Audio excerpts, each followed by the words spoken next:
Alright, welcome back dito sa ating channel dito sa Mobs TV. Alright, so tayo nagbabalik muli ngayon mga babayan at pag-usapan natin, no? Ito po nga naging pahayag ni ex-Senate President Franklin Drilon, mga babayan, dahil nga po dito sa Minority Report ng Minority Bloc. At alamin natin, ano nga po ba ang kanyang take, mga babayan, dyan po sa Minority Report na yan ni Senator Marcoleta at Amy Marcos at tila binalagbag, mga babayan, at sinupalpal niya etong dalawang senador na to. Okay, so ito po yan, mga babayan, at alamin natin, no, at ating pag-usapan ang kanyang mga naging reaction po dito at komentaryo. Right? Let's go. And mararamdaman mo na talagang nagngangalit at medyo nasaktan si Senator Ping dahil naglaban. Grabe, nagngangalit talaga, no? Sino ba naman di magagalit doon, mga babayan? Sabi nga ni Senator Ping Lacson, no, parang walang respeto. No, ito pong dalawang ito, si Marcoleta at si Amy Marcos, mga babayan, doon sa kanilang ginawang Minority Report, mga babayan, di ba? Pas nga ng minority report itong sina Senator Amy at saka si Marcoleta, and sabi niya that's very disrespectful. Do you agree with what Senator Ping said, Senator Frank? Yung disrespectful po, that's a description of the Senator Ping.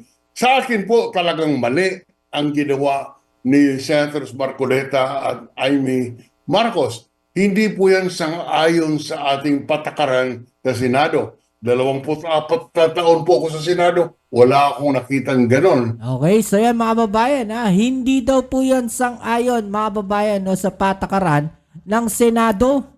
Yung ginawa po ni Marcoleta at Amy Marcos. Parang ano lang parang paepal lang, mga babayan, no? Parang nagpapalapad lang ng papel. O parang gusto lang nilang guluhin, no? Ito pong Blue Ribbon Committee, mga babayan, gustong pumapel ba? Na klaseng patakaran. Bakit po? Unang-una, liwanagin natin na ang may tangan ngayon ng investigasyon ay ang Blue Ribbon Committee. Hindi ba nang po yung Senado yung committee mismo ang siyang may hawak noong investigasyon. Pangalawa, dahil dyan po ang Senado, dahil na ang Blue Ribbon Committee ang may hawak, lahat po na communication ay dapat papunta po sa Blue Ribbon Committee. Hindi po sa Senate President, hindi po sa Senado. Dahilan po yung investigasyon ay tangan ng committee, Blue Ribbon Committee, hindi po ng Senado. Kaya dapat, ang ginawa ng dalawang kaibigang senador, kung mayroon man silang sariling pananaw, ito po ay dapat sinumiti doon po sa Blue Ribbon Committee. Dahil nag-hearing pa, hindi pa man tapos Kung mayroon kayo, sana ang report ito ay dapat ibinigay doon sa Blue Ribbon Committee chairman, hindi po sa Senate President. Pangalawa, yun po ay dapat pag-usapan sa loob ng committee. Ano ba ang gagawin? Okay, ito mayroong sariling pananaw ang ating dalawang kasamahan. Ito po ba isasama natin sa committee report? Dahil yung committee report will be signed by the majority. So yung pananaw ng Senator Marcoleta at Amy Marcos ay dapat pag-usapan doon sa loob ng Blue Ribbon Committee. So, ganun pala yun pala dapat, mga babayan, ang ginawa nila. Diba? Hindi yung nagpa-press conference sila. Diba? Ngayon, alam nyo ang nagiging labanan ngayon, mga babayan, para masira ang kredibilidad, no, ng mga ganitong ginagawa na investigasyon. Press con kagad. No, labas sila na statement nila. No, so parang nangyayari dito, nasisira no, yung strategy ng Blue Ribbon Committee, yung kredibilidad ng Blue Ribbon Committee. 'Di ba sinisira nila tapos sasabihin ni Marcoleta, no, na ano siya, anong tawag dito? Hindi siya natuwa, no, dun sa ano na yon, sa nakaraang hearing sa Blue Ribbon. 'Di ba? Disappointed, parang ganon si Marcoleta. 'Di ba? Sino siya? Para sabihin disappointed siya. at pagbobotohan po yan kung yan po ay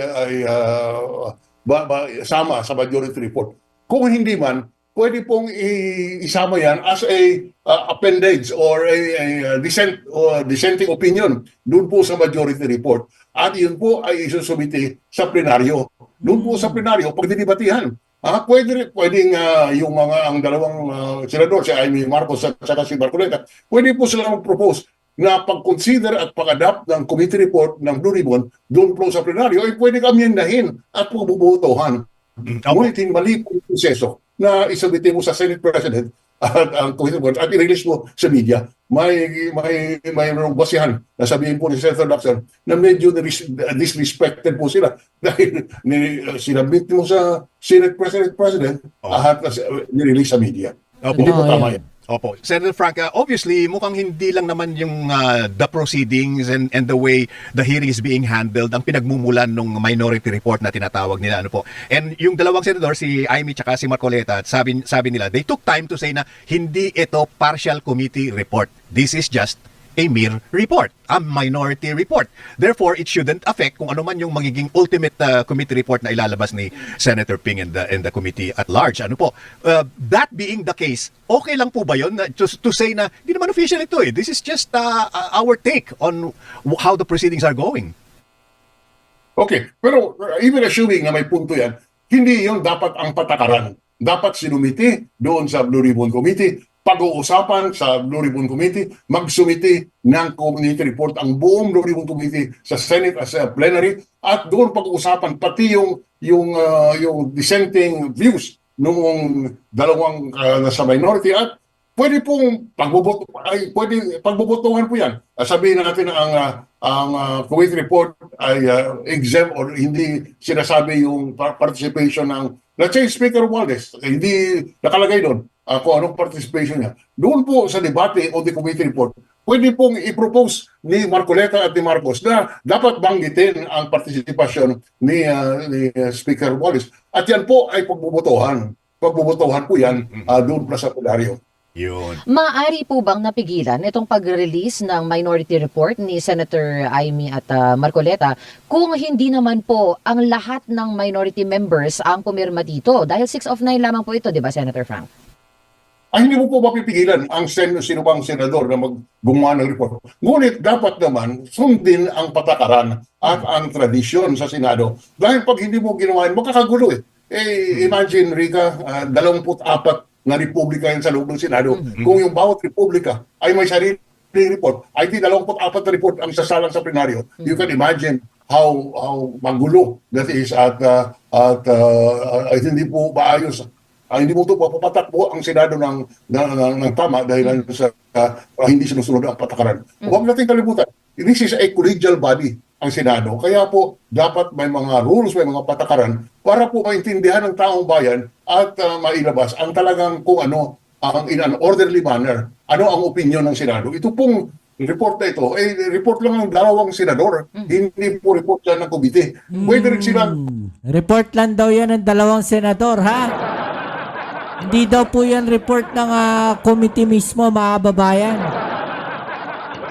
So parang sinabi niya rin dito na wala rin talagang kwenta yung minority report ni Amy Marcos at Marcoleta. Pwede rin silang magkaroon ng press conference at sasabihin nila, ito yung mga sa aming tingin ay dapat tingnan pa ng committee, Blue Ribbon Committee. Ngunit yan po pinadala na sa Senate President kaya wala magawa si Senator Soto except to refer it to the Blue Ribbon Committee na siyang may jurisdiction doon sa investigation. Itong nakaraang hearing po, marami na rin po nagsasabi na parang wala naman tayong masyadong nakuhang bago na impormasyon. Ano po? Sa tingin niyo po ba, kailangan pa nilang ipagpatuloy ang investigasyon bilang in aid of legislation lamang ito at i-surrender na lang o hayaan na lang nila ang ombudsman na mag-imbestiga dahil sila naman din talaga ang maglalabas ng mga criminal sanctions? Unang-una rin huwag natin kalimutan, yung layunin ng Blue Ribbon Committee ay in aid of legislation. Ano ba ang dapat makuha ng mga makatulong sa layunin magkaroon ng panukalang batas. Kaya po, kung may sapat na materials na for the Blue Ribbon Committee para matulungan ang kanilang gustong gawin, yan po ay nasa desisyon ng committee. Hindi ko po alam kung ano na yung mga napasok doon na mga ebidensya at ang assessment kung tapat na o hindi ay nasa chairman po yan ng committee. By tradition, the chairman of the committee will determine kung sapat na ang ebidensya na ipasok. Although usually this is supported by the majority in the committee. Kasi technically, ang committee ay pwede lang bang umakto kung mayroong boto ang majority doon po sa loob ng committee. How do you see all of these things unfolding, Senator Frank? Dahil ang ICI nga na sana inaasahan natin na magiging game changer, sisinghap-singhap na. Isa na lang ang natitira. Tapos yung etong Senate Blue Ribbon is the only active legislative body now na nag-iimbestiga or at least in aid of legislation. Ang Kamara, expectedly, tahimik na tahimik ngayon. So ngayon, with all these things happening in the Senate Blue Ribbon Committee hearings, parang baka kinakabahan ako na baka mag-resign na naman si Senator Ping kagaya nung ginawa niya last October. Yan po ay ako na umaasa na huwag siyang magbitiw at maayos naman ang patakbo ng committee. Ngunit bigyan ko lang po ng din, yun po ang ICI, hindi po game changer yan. Dahil lang ang jurisdiction kahit walang ICI o nandun man ang ICI, hindi po magbabago kung sino ang body na siyang magdedetermine kung sinong kakasuhan. Yung ICI po, recommendatory lang yan. Kaya po ang dapat natin gawin, isa po nga sa mga dapat na isama sa report, ang aking submission, dapat po i-authorize ang ombudsman na mag-hire ng private lawyers para po prosecute certain cases. Alam mo, ang sinasabi naman, higit sa 400 proyekto ang anomalous. At saka bawat isa nito ay isang kaso. Hindi po pwede pagsama mo natin 400 or so cases at isang usapan lamang. Ito po ay 400 cases ang isang pa. Can you imagine the number of lawyers required and the amount of time and resources? Kaya po sa aking tingin, pwede po pong i-recommend ng Blue Ribbon Committee sa kanang report ay gumawa ng batas na magbibigay ng kapangyarihan sa ombudsman to hire private prosecutors. Doon po sa ordinaryong pangkaraniwang criminal cases, ay mayroon po mga private prosecutors who would prosecute under the control and supervision of the fiscal. Yan po ay walang kapangyarihan ang ombudsman to allow private prosecution, a private prosecutor in cases before the sandigan. Kaya puro para makatulong at mapabilis po ang paglilitis itong kasong ito ay dapat po isa sa mga rekomendasyon ng Blue Ribbon ay authorizing the ombudsman to deputize private lawyers to prosecute these cases. Ayun. And maybe that's that's a very valid recommendation, Senator Frank. But in the case of the ICI kasi, independent nga alam naman natin na yung mga pwedeng masangkot or sabi nila talagang sangkot mga congressman at mga senador.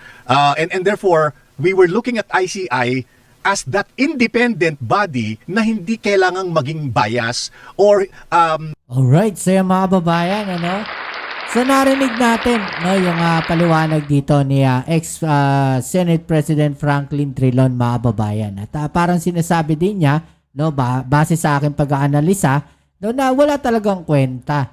Yung mga ginawang minority report, neto nga si Amy Marcos at saka si Marcoleta. Actually, ako, honestly, napansin ko doon, parang naka-ready na yung minority report na yun, mga babaeng. Kasi imagine ninyo, after nung Blue Ribbon na hearing na yan, the next day, meron na kagad sila. May pirma pa. Diba? So, naka-ready na talaga yan. May naka-pattern na, na may gagawin o may ilalabas sila na ganyang minority report. Inaantay lang nila na mag-umpisa uli yung Blue Ribbon na committee doon sa hearing ng flood control. Okay, so ano masasabi niyo dyan, mga babayan, I-comment sa ibaba yung mga opinion at atin yung pag-usapan. Alright? See you muli. Kita tayo sa ating next video upload. Dito muli ang inyong Kuya Mobs sa Bobs TV. Peace and out.